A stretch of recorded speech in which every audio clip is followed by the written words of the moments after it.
এই 25 বছরে পাপগুলো কি কি করা হয়েছে, কোনো একটা পাপ বাকি আছে কিনা যা করা হয় নাই। 25 ইয়ার্সের মধ্যে অনেকেই জিনা করেছে, অনেকেই। আমি আপনাদের কথা বলছি না, এভারেজ আমি পুরো বাংলাদেশের ইয়াং জেনারেশনের কথা বলছি। 25 বছরের ইয়াং এই প্রজন্মটা, এই লেটেস্ট যে প্রজন্মটা, এদের অনেকেই জেনা করেছে, বিবাহ বহির্ভূত সম্পর্ক। এবং আমরা এখন জেনাকে অনেক সময় উস্কেও দেই, আমরা অনেক সময় এটাকে প্রমোটও করি, আমরা এটাকে ফ্যাশনও মনে করি। কারণ আমাদের ঢাকায় মানুষ বলে যে তোর গার্লফ্রেন্ড নাই, এটাই হচ্ছে ওদের কাছে অবাক করা বিষয়। সবাই ঘুরে, ঈদের দিন তুই ঘুরতে পারিস না? আমাদের ফ্যামিলির মধ্যে একজন বলতেছে তার মেয়েকে, সবাই ঈদের দিনে বাইরে যায়, তুই যেতে পারস না? ঢাকায় এভাবে কথা বলে। তার মানে এটাই ফ্যাশন, মানে আমরা জেনাকে উস্কেও দিচ্ছি। তার মানে 25 বছর আমরা অনেকে জেনাও করেছি। মাদকের সাথে সম্পৃক্ত কত পার্সেন্ট ইয়াং জেনারেশনে আমাদের দেশে? ক্যালকুলেট করেন, আপনি গুগল করেন, দেখেন কত পার্সেন্ট আমাদের দেশে মাদক সেবন করে। ইভেন এখন কিশোর গ্যাং বের হয়েছে, কিশোর গ্যাংয়ে অনেক যুবকরা যায়, অনেকে রাস্তাঘাটে মারামারি করে, অনেকে পলিটিক্যাল দলাদলির মধ্যেও আছেন অনেকেই, এবং এখানে ভাই ভাই রক্ত ঝরাই আমরা। উভয় মুসলিম, কিন্তু উভয় মুসলিম, জুমার দিন একসাথে নামাজ পড়ে। তাহলে এটা কোন দর্শন যেটা আমার ভাইকে শত্রু বানিয়ে দিল, আর পশ্চিমারা গাছের আড়ালে বসে বসে হাসছে? কারণ এই দর্শনগুলো তো ওরাই দিয়েছে।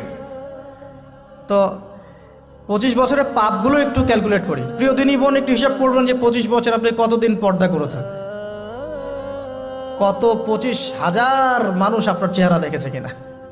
এই 25 বছরে কত হাজার মানুষ আপনার চেহারা দেখেছে? আর ছেলেরা আপনাকে দেখলে কখনো চেহারা সুরত দেখেন? বেগানা নারীর দিকে একটা ছেলে যখন তাকায় এবং সেক্সুয়াল ডিজায়ার নিয়ে তাকায়, তখন সে চোখ দিয়ে তাকে রেপ করে। ভেরি সরি টু সে যে আপনি প্রচুর চোখ দিয়ে রেপড হয়েছেন প্রিয় দিনী বোন। অনেকেই আপনাকে চোখ দিয়ে রেপ করেছে, আপনি বুঝতেই পারেন নাই। তো এই 25 ইয়ার্স আমরা অনেক কিছুই করেছি, অনেক কিছুই করি নাই। এখন একটু আজকে সাদা একটা কাগজ নিয়ে আমরা একটা হিসাব করব যে আমরা 25 বছরে কী কী করেছি, কী কী করি নাই, কী কী পাপ করেছি, কী কী করি নাই, কী কী পুণ্য করেছি, কী কী করি নাই। আমি আগে মনে করতাম যে একটা খালেস তওবা, ইনশাআল্লাহ আল্লাহ পাক সব মাফ করে দিবেন। আসলে আল্লাহ পাক মাফ করেই দিবেন, কিন্তু ভিতর থেকে স্যাটিসফাই হতে পারবেন না আপনি। এখন যদি আপনি এখান থেকে আমার এই লেকচারটা শুনে আল্লাহর ওলি হয়ে যান এবং আপনি বড় মুহাদ্দিস, মুফতি, দিনের বড় দায়ী ইলাল্লাহ, বড় পলিটিশিয়ান, বড় ইঞ্জিনিয়ার, মানে যারা ওয়ার্ল্ডকে ইসলাম স্ট্যাবলিশমেন্টের দিকে নেতৃত্ব দিচ্ছেন, এমনও মানুষ যদি আপনি হয়ে যান, আপনি এই 25 বছরের ঋণটা শোধ করতে পারবেন না। এই 25 বছরের ঋণ আপনাকে প্রতিনিয়তই ভিতরে ধুকিয়ে মারবে, যেটা আমাদেরকেও মারে ভিতর থেকে। যে আমরা যদি আগে থেকে বিষয়গুলো বুঝতাম, যদি আরও আগে থেকে স্টাডি করতে পারতাম, আরও বেশি যদি আমি আলেম ওলামার সাথে মিশতে পারতাম, আরও যদি বেশি গভীরে যেতে পারতাম, তাহলে কতই না ভালো হতো। তো আমি আশা করি কথাগুলো আপনাদের কলিজায় পৌঁছাবে ইনশাআল্লাহ। এখন লাইফের এটা সবচেয়ে ভাইটাল পার্ট। এই সম্পর্কে আমি জাস্ট 2টা হাদিস বলে আস্তে আস্তে কনক্লুশনে দিকে যাচ্ছি। নবী সাল্লাল্লাহু আলাইহি ওয়াসাল্লাম বলছেন যে 7 শ্রেণীর মানুষকে আল্লাহ পাক কিয়ামতের দিনে আরশের ছায়া দিবেন। কত শ্রেণী ভাই? তার মধ্যে সেকেন্ড শ্রেণীটা হচ্ছে সেই যুবক নাশা ফি ইবাদাতিল্লাহি তাআলা, যে আল্লাহ পাকের ইবাদতে তার যৌবনকালটা কাটিয়ে দিয়েছে। এখনো বাকি আছে আপনার সামনে। যৌবনকাল কতটুকু? হয়তো 15 to 40। তার মানে এখনও 40 বা 50 বছর পর্যন্ত আপনার যৌবনটিকে থাকবে ইনশাআল্লাহ, যদিও বা এই যুগে থাকে না আর কি। আমরা তো ফ্যান্টাসিতে ভুগি অনেক সময়, 4টা বিয়ে। বাস্তবতা হচ্ছে এই যুগে একটাই ডিফিকাল্ট, একজনকে সন্তুষ্ট করে কি ডিফিকাল্ট। এখন সেই যুগ না তো, আমরা তো হর্স রাইড করি না, আমরা তো এক্সারসাইজ করি না, আমরা তো এখন অনেকে খেলিও না, আমরা ফাস্ট ফুড খাই, আমরা হাইজেনিক খাবার খাই না, আমরা আগেকার মানুষদের মতো অনেক কিছুই করি না। এনভায়রনমেন্ট নষ্ট হয়ে গেছে, পলিউশন আছে, সব মিলে এখন আমাদের যৌবন যে 50 বছর পর্যন্ত থাকবে, এটা নিশ্চয়তা দেওয়া যাচ্ছে না যদি আমরা বেঁচেও থাকি। আর কত যুবক যুবতী ভাই বোন যে যৌবনকালেই চলে যায় তার তো ঠিক নাই। প্রিয় দিনী ভাইয়েরা, আমরা আলোচনা করছিলাম যৌবন সম্পর্কে। এই বিষয়ে আমি 2টো হাদিস বলার নিয়াত করেছিলাম। তো প্রথমটা শুনিয়েছি মোটামুটি, সেটা হলো নবী সাল্লাল্লাহু আলাইহি ওয়াসাল্লাম বলেছেন যে কিয়ামতের মাঠে আল্লাহ রাব্বুল আলামিন যে 7 শ্রেণীর মানুষকে তার আরশের ছায়া দিবেন, তার মধ্যে 3য় শ্রেণী হচ্ছে সেই যুবক যে তার যৌবনকালটাকে আল্লাহর পথে উৎসর্গ করেছে বা কাটিয়ে দিয়েছে। আরেকটা হাদিস যেটা বলতে চাচ্ছিলাম সেটা হলো, কিয়ামতের মাঠে 5টা প্রশ্ন হবে, স্পেশাল 5টা প্রশ্ন, যে 5টা প্রশ্নের উত্তর না দেয়া পর্যন্ত কাউকে ছাড়া হবে না। তার মধ্যে প্রথম প্রশ্নটাই হচ্ছে তোমার জীবন কোন কাজে কাটিয়েছো, এবং দ্বিতীয় প্রশ্ন হচ্ছে তোমার যৌবন কোন কাজে কাটিয়েছো।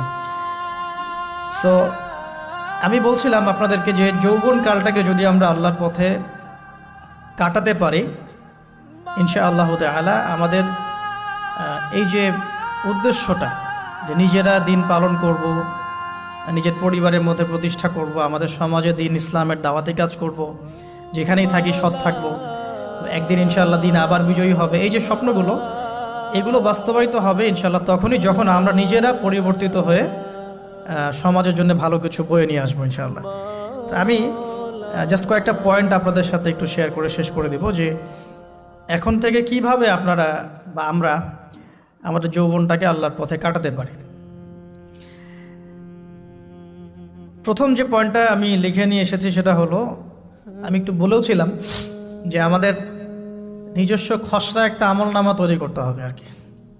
আজকে আমরা সেটা করতে পারি বাসায় গিয়ে, যে আমরা যদি আমাদের গড় আয়ু হয় 60 বছর, তাহলে আমরা এখন কতটুকু সময় পেতে পারি, আর এই সময়টুকুর মধ্যে আমাদের টার্গেট কি, আমরা আসলে কি চাচ্ছি, কি অ্যাচিভ করতে চাই, যা চলে গেছে এই সময়টুকুর মধ্যে আমরা কিভাবে আল্লাহর রহমত পাবো, ক্ষমা পাবো কিভাবে। যা চলে গেছে এর মধ্যে অনেক নামাজ কাজা থাকতে পারে, রোজা কাজা থাকতে পারে। অনেক সময় এমন হতে পারে যে আমরা অন্যের হকও নষ্ট করেছি। প্রথম যে কাজটা করা উচিত সেটা হলো খালেস তওবা। 1 নাম্বার, তাহলে আমরা বলতে পারি যদি আমরা এখন সংকটগুলো চিহ্নিত করে সমাধানের পথে হাঁটতে চাই, তাহলে আমাদের যৌবনটা আল্লাহর পথে উৎসর্গ করা ছাড়া কোনো অপশন নাই। উৎসর্গ বলতে আমি বোঝাচ্ছি কাটিয়ে দেয়া, আল্লাহর ইবাদত করে কাটিয়ে দেওয়ার কোনো বিকল্প নাই। তার জন্য প্রথমত আমাদের নিজেদের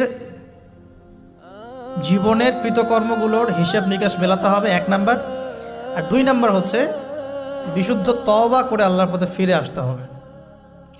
বিশুদ্ধ তওবা কিভাবে করব এটা আমরা অনেকে বুঝি না। অনেকে মনে করি যে মুখ দিয়ে জাস্ট আস্তাগফিরুল্লাহ বললেই হয়তো তওবা হয়ে যায়। বিষয়টা এমন নয়। বিশুদ্ধ তওবা হচ্ছে আপনি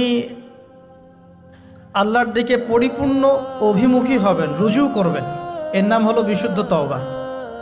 যে পাপগুলো করেছি এগুলোর জন্য ক্ষমা চাওয়া, এই পাপগুলো কোনোদিন করব না এরকম প্রত্যয় ব্যক্ত করা, আর যদি অন্যের সাথে সম্পৃক্ত কোনো হক থেকে থাকে সেটা ফেরত দেওয়া। তো আমরা আজকে গিয়ে সুন্দর করে ওযু করে 2 রাকাত নামাজ পড়তে পারি। 2 রাকাত নামাজ পড়ে আমরা আল্লাহকে বলতে পারি যে আস্তাগফিরুল্লাহাল্লাযী লা ইলাহা ইল্লা হুয়াল হাইয়ুল কাইয়্যুম ওয়া আতুবু ইলাইহি। আল্লাহ, আমি আমার জীবনের এই যে একটা বড় সময় তোমার থেকে দূরে ছিলাম, নামাজ কাজা হয়েছে, রোজা কাজা হয়ে গেছে, চোখের হেফাজত হয় নাই, জিনা হয়ে গেছে নাউজুবিল্লাহ, মাদকের সাথে সম্পৃক্ত ছিলাম নাউজুবিল্লাহ, আমরা মিউজিক্যাল ইনস্ট্রুমেন্ট প্লে করেছি, ইত্যাদি ইত্যাদি। এগুলো থেকে আল্লাহ আমরা আজকে তোমার কাছে তওবা করছি, ক্ষমা চাচ্ছি, এবং আগামী দিনগুলোতে তোমার হুকুম আহকাম মেনে চলার তৌফিক চাচ্ছি। 2টো জিনিস খুব প্রয়োজন, একটা হলো তৌফিক, একটা হলো দোয়া। আপনার প্রচেষ্টা আল্লাহর কাছে দোয়া করতে থাকা এবং আল্লাহর কাছে তৌফিক কামনা করতে থাকা। আল্লাহ পাক যাকে ইচ্ছা তাকে তৌফিক দিয়ে থাকেন। আল্লাহ রাব্বুল আলামিন যাকে ইচ্ছা তাকে তৌফিক দিয়ে থাকেন। যে আল্লাহর কাছে যত বেশি চাইবে আল্লাহ পাক তত বেশি দিবেন ইনশাআল্লাহ। তো এই জন্য চেয়ে নিতে হবে, প্রথমত চেয়ে নেবেন যে আল্লাহ আপনি আমাকে তৌফিক দিন যাতে করে আমি আমার পুরো জীবনটাকে আপনার ইবাদতে কাটাতে পারি, আরও সে ছায়া পেতে পারি। আল্লাহ কবুল করুন, আমিন। এখন ইস্তেগফার করার পর যার যার হক তাকে তাকে ফিরিয়ে দেওয়া উচিত। যদি আপনি বা আমি আল্লাহ না করুক কারো হক নষ্ট করে থাকি, সেটা ফিরিয়ে দিতে হবে। এই হক নষ্ট ফিরিয়ে দেওয়ার মানে এটা নয় যে গার্লফ্রেন্ডকে কথা দিয়েছিলেন বিয়ে করবেন, সেখান থেকে ফিরে আসা যাবে না। ব্যাপারটা কিন্তু এমন নয় আর কি। এরকমও প্রশ্ন আমাদের কাছে অনেকে করেছেন যে আমি তো আমার গার্লফ্রেন্ডকে কথা দিয়েছিলাম যে আমি তোমাকে ছাড়া আর কাউকে বিয়ে করব না, তো এখন কি আমি ফিরে আসলে, তওবা করে ফিরে আসলে কি এর জন্য আল্লাহ আমাকে ধরবেন কিনা? মনে রাখবেন, শয়তান হচ্ছে এই পৃথিবীর সবচাইতে ইন্টেলেকচুয়াল প্রাণী। সিরিয়াসলি, ও যে এত বেশি স্মার্ট যেটা আমাদের চিন্তারও বাইরে, চিন্তার বাইরে। যখন শয়তান সরাসরি মানুষকে পথভ্রষ্ট করতে ব্যর্থ হয়, তখন কিছু নেক্সট সুরত ধারণ করে। দিনী ভাই দিনী বোন, এটা নেক্সট সুরত, ঠিক আছে। তারপরে দাড়ি টুপিওয়ালা মানুষের মধ্যে এটা ঢুকিয়ে দেওয়া যে আমি তো অনেক আবেদ মানুষ, পরহেজগার, ওরা তো ককরোচ। দেখবেন বেশি না, 1 মাস যদি কেউ নামাজ পড়ে, 1 মাসে 10টা বই পড়াশোনা করে, ইসলাম সম্পর্কে একটু ঘাটাঘাটি করা শুরু করে, অন্যদের সাথে কথা বলার ক্ষেত্রে তার যে বডি ল্যাঙ্গুয়েজ, এটা খেয়াল করবেন। তো শয়তান কিন্তু অনেক স্মার্ট, এভাবে শয়তান অনেকভাবে মানুষকে প্রতারিত করতে পারে। সো শয়তানের নেক্সট শুরুতে ধোকায় পা দিবেন না। আল্লাহ পাক আমাদের সবাইকে হেফাজত করুন, আমিন।